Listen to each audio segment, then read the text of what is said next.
do Senhor Jesus, glória a Deus. E eu, vosso irmão em Cristo, Marcos Paulo. E eu quero meditar com os irmãos uma palavra que se encontra no livro do Gênesis, no capítulo de número 10, e no versículo 8, que diz assim: E Cuxi gerou Nimrod, e este começou a ser poderoso na terra. Este foi poderoso caçador diante da face do Senhor, pelo que se diz como Nimrod, poderoso caçador diante do Senhor. É o príncipe do seu reino foi Babel, e Ereque, e Acade, e Calné, na terra de Siná. Meus amados, eu quero falar um pouco sobre a rebeldia dos homens traz a ira de Deus sobre a sua vida. Nós vemos que a Bíblia, ela narra este homem que veio da linhagem dos filhos de Noé, este homem chamado Nimrod, que a Bíblia diz que ele era um grande caçador, um homem muito poderoso diante de Deus, diante dos homens. E nós vemos que este homem, ele começa então a se opor a Deus. Este homem começa a fazer com a sua inteligência, com o seu poder de persuasão, ele começa a se levantar contra o Criador. Nós vemos que ele tem um poder de arrebatar pessoas para o seu lado. A Bíblia Sagrada, ela vai mostrar que este homem conseguiu fazer com que toda a terra de Siná fosse levada para o seu plano, para o seu projeto. A Bíblia Sagrada diz no livro do Gênesis capítulo 11, e diz assim: E era toda a terra de uma mesma língua e de uma mesma fala. E aconteceu que, partindo eles do Oriente, acharam um vale na terra de Siná, e habitaram ali. Disseram uns aos outros: Eia, façamos tijolos e queimemo-los bem. E lhe foi feito o tijolo por pedra e o betume por cal. E disseram: Ei, edifiquemos nós uma cidade e uma torre cujo cume toque nos céus, e façamo-nos um nome, para que não sejamos mais espalhados sobre a face da terra. Então vê este propósito deles de construir uma torre, de colocar um nome e de não ser espalhado sobre a terra. Isso traz a lembrança daquilo que Deus havia punido os ímpios com o dilúvio. Então o projeto deles é um projeto iníquo, um projeto de rebelião, é um projeto de rebeldia, é um projeto que faz com que se afastem totalmente das leis, do temor e da obediência a Deus, a obediência ao Criador. Então nós vemos que Nimrod, ele é este homem terrível, perverso, e contam alguns judeus que Nimrod tentou por diversas vezes matar o patriarca chamado Abraão. Com certeza Deus livrou Abraão das mãos de Nimrod. Mas então nós vemos que este homem leva todas as pessoas para esta construção, para este propósito de edificar uma cidade, de colocar um nome e de não ser mais espalhado sobre a face da terra. A Bíblia Sagrada diz no versículo 5, Então desceu o Senhor para ver a cidade e a torre que os filhos dos homens edificavam. E o Senhor disse: Eis que o povo é um e todos têm a mesma língua. Isto é o que começam a fazer, e agora não haverá restrição para tudo o que eles intentam fazer. Eia, desçamos e confundamos ali a sua língua, para que não entenda um a língua do outro. Assim o Senhor os espalhou dali sobre a face de toda a terra. Um dos propósitos de Nimrod com a Torre de Babel era não ser espalhado sobre a terra. E nós vemos aqui no versículo 8 que Deus confundiu a língua dos homens e eles foram espalhados sobre a terra. Glória a Deus. Então nós vemos a rebeldia, nós vemos este pecado chamado pecado de rebeldia. Nós vemos também o pecado ali cometido como tentar matar os servos de Deus. Nós vemos também ali o pecado de idolatria à criatura. A Bíblia diz que todas as pessoas daquele tempo, daquela época, olhavam para Nimrod como se ele fosse um deus, como se fosse uma divindade. Aleluia, glória a Deus. Vemos também dentro deste contexto a rejeição à palavra de Deus, a rejeição aos mandamentos, a rejeição aos princípios estabelecidos por Deus na criação. Então veja, a ira de Deus, ela se manifesta sempre quando os homens intentam projetos e esses projetos não são de acordo com a sua vontade. Esses projetos são contra os seus princípios, são contra as suas normas, são contra as suas leis. E vemos esses homens então se levantando contra Deus, se opondo contra Deus. Dentro deste contexto havia um contexto de idolatria, um contexto de pecado deliberado. E os homens sem temor nenhum estavam cometendo todas essas atrocidades diante dos olhos do Senhor. Agora vemos, meus irmãos, que esta rebelião causou na divisão. Causou que foram todos espalhados. Deus confundiu a língua dos homens. Eles não se entendiam mais. Não havia mais uma comunicação entre eles de forma que pudessem se entender. Deus desceu e confundiu a língua dos homens. Por quê? Rebelião, rejeição, idolatria, aleluia, e afastamento de Deus. Vamos ler a palavra em Romanos, no capítulo de número 1.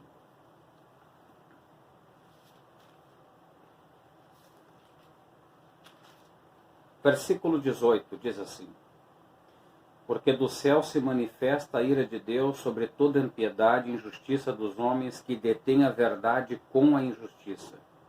Porquanto que de Deus se pode conhecer, nele se manifesta, porque Deus lhe manifestou. Porque as suas coisas invisíveis desde a criação do mundo, tanto o seu eterno poder como a sua divindade, se estenderam e claramente se veem pelas coisas que são criadas, para que eles fiquem inesculpáveis. Porquanto, tendo o conhecimento de Deus, não glorificaram como Deus, nem lhe deram graça. Antes, em seus discursos se desvaneceram e o seu coração insensato se obscureceu. Então nós vemos aqui a intenção do coração dos homens. Uma intenção perversa, uma intenção carnal. Nós vemos aqui a carne, ela se opondo, se levantando contra Deus. Nós vemos a natureza humana se erguendo contra a vontade de Deus, querendo lutar contra a vontade de Deus. E a Bíblia diz que eles, tendo conhecimento de Deus, não o adoraram como Deus. Mas eles se banqueteavam, eles, como diz aqui, eles se desvaneceram com seus discursos. Discursos estes que perverteram o povo. Discursos estes que levaram pessoas a rejeitarem a Deus. Glória a Deus. E tudo isso uma manifestação da carne, uma manifestação do pecado. O pecado estava ali tomando conta, dominando aquelas pessoas. A carne estava manipulando a mente, as emoções daquelas pessoas. Aleluia. Glória a Deus. E nós vemos então que desde o princípio a carne é um problema muito sério. As obras da carne são inimigas de Deus, são opostas a Deus, são contrárias a Deus. Elas não se sujeitam à lei de Deus de forma nenhuma. E é por isso que o apóstolo Paulo vai combater contra as obras da carne no livro de Gálatas, capítulo 5, versículo de número 16 em diante. Por quê? Porque essas mesmas obras combatem contra as coisas de Deus. As pessoas que estão na carne, elas não vão de maneira alguma se agradar com aquilo que pertence a Deus. Elas não querem de maneira nenhuma se voltarem para as coisas de Deus. Elas não gostam de se voltar para a palavra de Deus. Elas não gostam de se voltar para a oração. Elas não gostam de se voltar para o jejum. Elas não gostam de se voltar para a crucificação da sua natureza e da sua carne. Por quê? Porque a carne é oposta. A carne é inimiga. A carne detém a verdade com a injustiça. E é por isso que quando Jesus veio, ele condenou o pecado na carne. Aleluia. E é por isso que temos que crucificar a carne. É por isso que temos que mortificar a carne. É por isso que temos que clamar a Deus, orar a Deus, buscar a Deus em oração, em jejum, em lágrimas, em humilhação, pedindo para que o Espírito nos ajude a crucificar os desejos, os efeitos pecaminosos da nossa carne. Porque quando andamos na carne, andamos contra a vontade de Deus. E a Bíblia Sagrada diz na própria carta aos Romanos que aqueles que estão na carne não podem agradar a Deus. A carne é inimiga de Deus, a carne é oposta a Deus. Então nós vemos que desde o começo esses homens se inclinaram para a carne. Desde o começo esses homens, eles decidiram fazer aquilo que o seu coração mandava, que os seus pensamentos mandavam. É óbvio que tem ali uma influência diabólica, uma influência de Satanás, uma influência dos espíritos imundos que foram tirados, meus amados, do seu estado natural. Por quê? Porque eles tinham feito uma rebelião. Eles se voltaram contra, não aceitaram o seu principado. E isso agora eles acabam fazendo também com os homens que não querem obedecer às ordens de Deus. Olha o que a Bíblia diz em Romanos no capítulo 6. Romanos capítulo 6 diz assim, no versículo de número 8, eu vou ler. Ora, se já morremos com Cristo, cremos que também com Ele viveremos, sabendo que havendo Cristo ressuscitado dentre os mortos, já não morre. A morte não terá domínio sobre ele, pois porquanto ter morrido, morreu uma vez para o pecado, mas quando a viver, viver para Deus. Assim também vós considerai-vos mortos para o pecado, mas vivos para Deus em Cristo Jesus nosso Senhor. Versículo 12 diz assim, não reine, portanto, o pecado em vosso corpo mortal, para lhe obedecerdes às suas concupiscências. Concupiscência, desejo forte, um desejo forte de não obedecer à palavra de Deus, um desejo forte de se opor ao Evangelho, um desejo forte de se opor àquilo que Deus coloca como norma, como regra e como mandamentos para a nossa vida.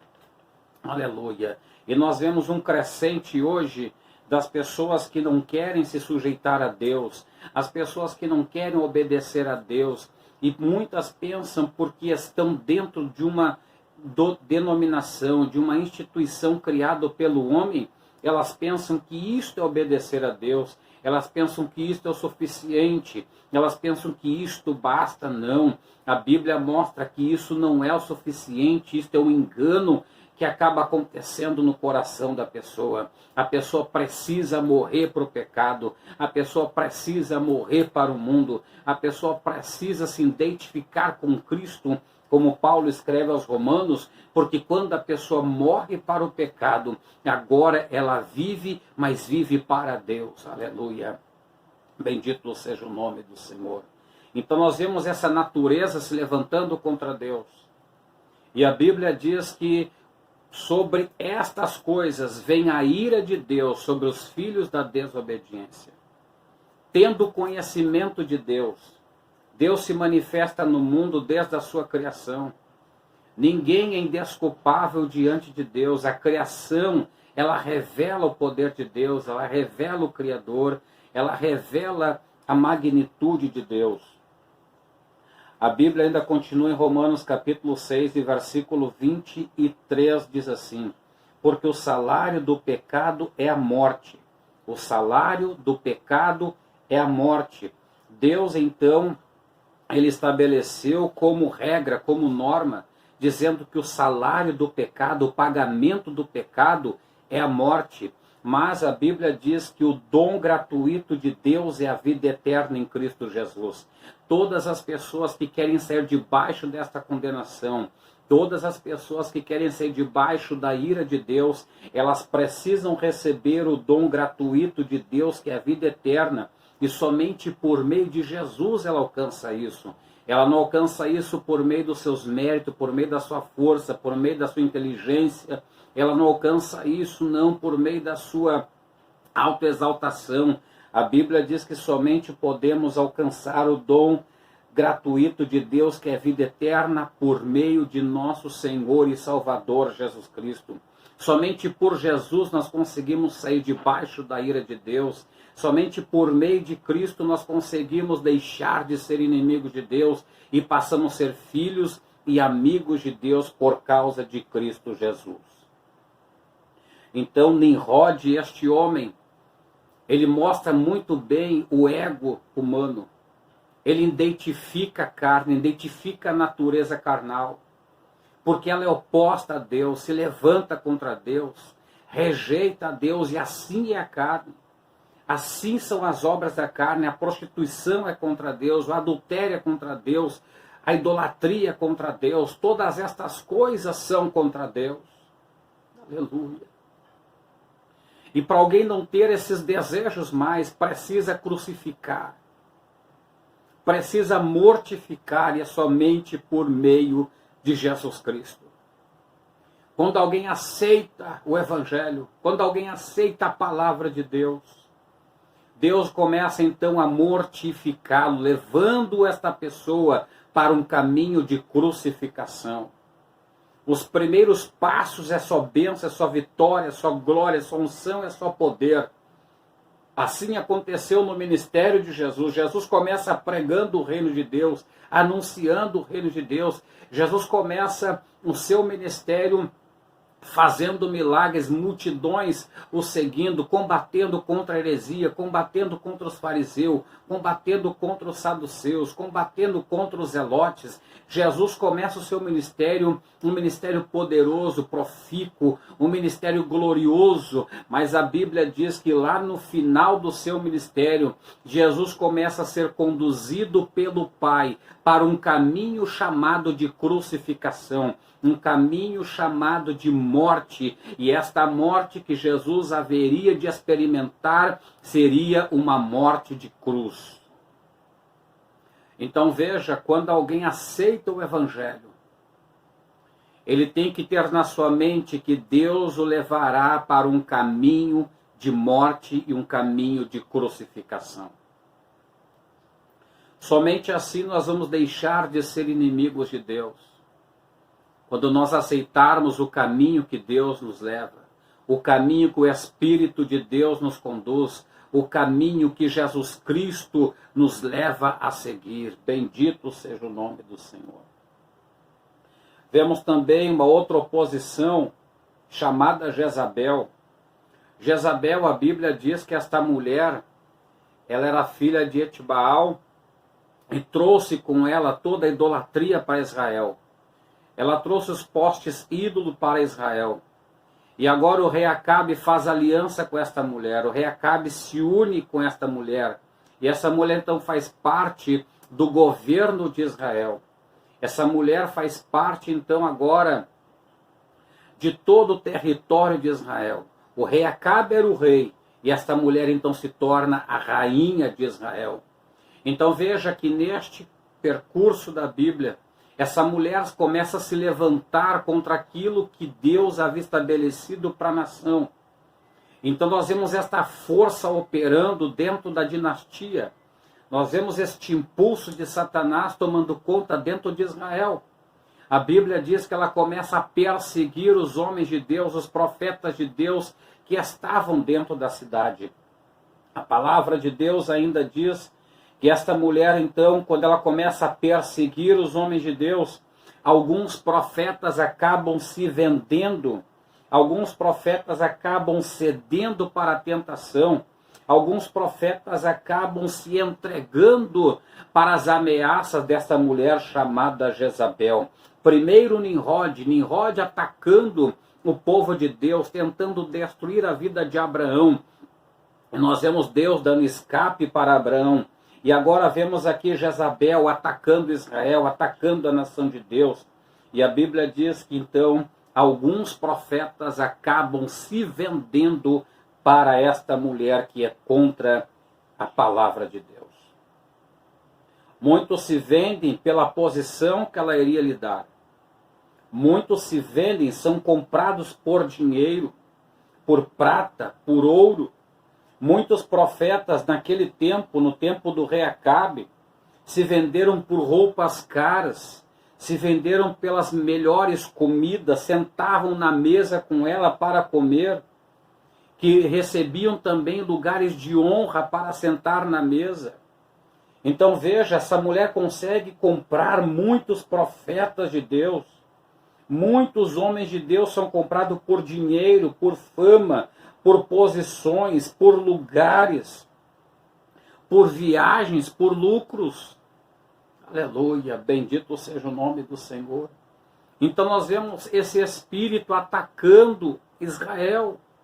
Esse espírito atacando a Israel. Lá no passado, como disse, era Nimrod atacando, Nimrod dominando. Agora nós vemos Jezabel dominando, trazendo a idolatria, comprando os profetas de Deus, fazendo com que os homens de Deus se corrompam, se prostituem diante de Deus.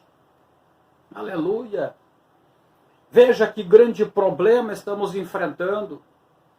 Nós vemos a carne hoje se manifestando de forma terrível no meio da igreja. São contendas, são brigas, são invejas, são ciúmes. Há uma desavença terrível. Aquilo que é certo não querem fazer. Aleluia. Aquilo que Deus estabelece não querem. O amor que é para propagar não querem. A longanimidade, a unidade, a mansidão não querem. Eles preferem a sua própria vontade, a sua própria natureza. Eles preferem o seu modo próprio de pensar do que a própria revelação, do que o próprio evangelho, do que a própria palavra de Deus.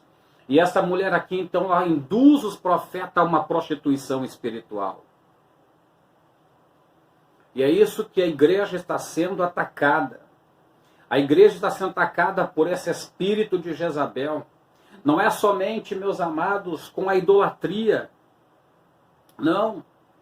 Jezabel, ela mostra lá até no Apocalipse sobre a prostituição. Nós vemos que muita prostituição tem acontecido. E esse é o espírito de Jezabel, a prostituição com ídolos, a prostituição física na relação sexual, a prostituição de outros deuses, a prostituição de si mesmo. Aleluia! Deus quer limpar a sua igreja desta prostituição. Deus quer purificar o seu povo, quer libertar muitos servos e servas que estão dominados pelas obras da carne. A carne tem atrapalhado a glória de Deus. A carne e a prostituição, o espírito de Jezabel tem impedido Deus de fazer milagres, tem impedido Deus de se manifestar, tem impedido Deus de trazer pessoas e fazer com que elas sejam libertas pelo seu poder e recebam batismo com o Espírito Santo, recebam milagre, recebam a cura divina, recebam a salvação. Há uma resistência, nós podemos sentir essa resistência no mundo espiritual quando vamos para algum templo, para algum lugar, para se reunir com os irmãos. Há uma resistência. Aleluia, glória a Deus. Porque muitos querem a fama, querem o dinheiro, querem posição, querem viagens luxuosas, não estão preocupados com o evangelho, não estão preocupados com almas, não estão preocupados com o bem-estar da igreja, não estão preocupados com os mais simples, com os mais pobres da igreja. E isso tem roubado a espiritualidade da igreja. A carne, que é Nimrod, e o espírito de prostituição, que é de Jezabel. Para encerrar, eu quero ler um outro livro chamado Livro do Apocalipse. Apocalipse no capítulo de número 3, versículo 7. Veja como base, na mentalidade da liderança hoje, não são todos, é claro, existem muitas mulheres, muitos homens de Deus espalhados, mas são a minoria, porque a mente hoje dos líderes, dos pastores grandes, é fama, é dinheiro. Hoje o que predomina, o que diz que uma igreja poderosa é quando ela é poderosa financeiramente, quando ela tem dinheiro, quando ela tem status, quando ela tem fama, quando os homens andam de carro importado, viajam para cá, viajam para lá, comem nos melhores restaurantes, para eles isto é evangelho. Para eles isto é uma demonstração que Deus está se agradando. Agora vamos ler Apocalipse capítulo 13, versículo 7, eu encerro esta palavra. Diz assim: ao anjo da igreja que está em Filadélfia escreve: isso diz o que é santo, o que é verdadeiro, o que tem a chave de Davi. O que abre ninguém fecha, e fecha ninguém abre. Versículo 8.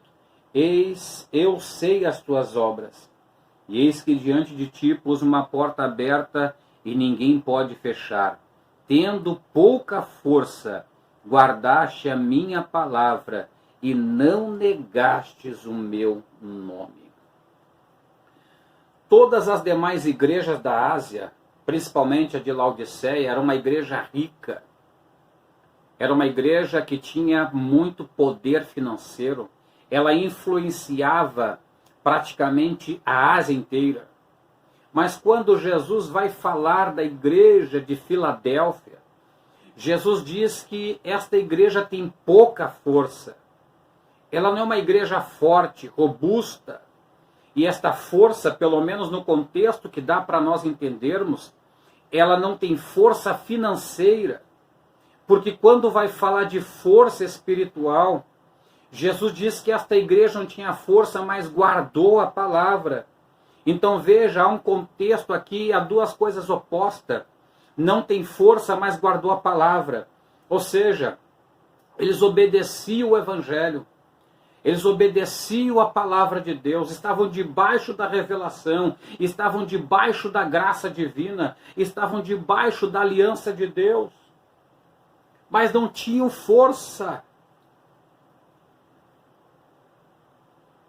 Aleluia.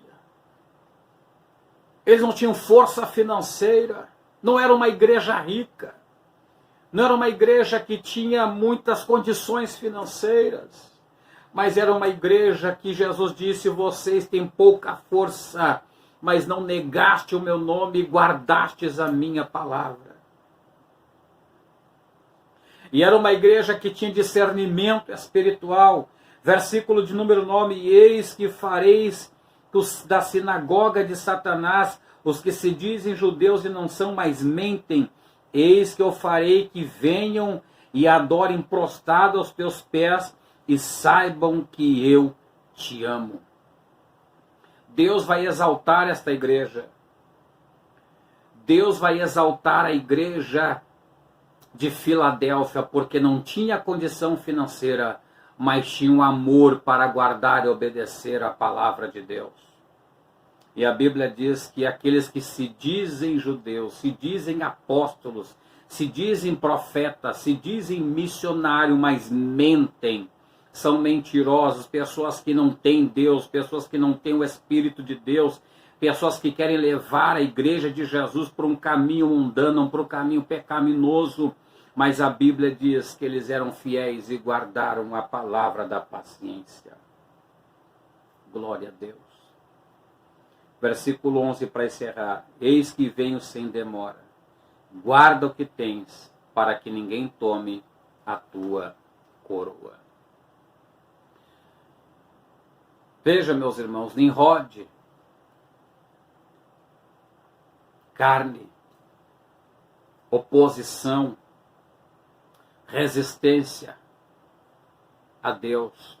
Jezabel, espírito de prostituição, e prostituição em todas as áreas.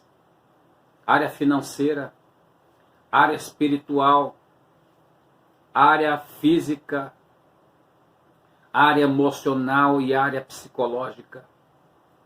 Essas duas forças tentam destruir o povo de Deus.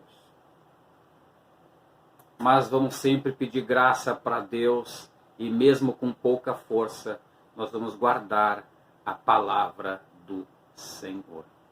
Que Deus abençoe a tua vida, abençoe o teu ministério. Guarde essa palavra em teu coração. Que Jesus te fortaleça todos os dias. Compartilhe esse vídeo, se inscreve no canal, deixa o seu like, ative o sininho das notificações. E Deus com certeza abençoará o teu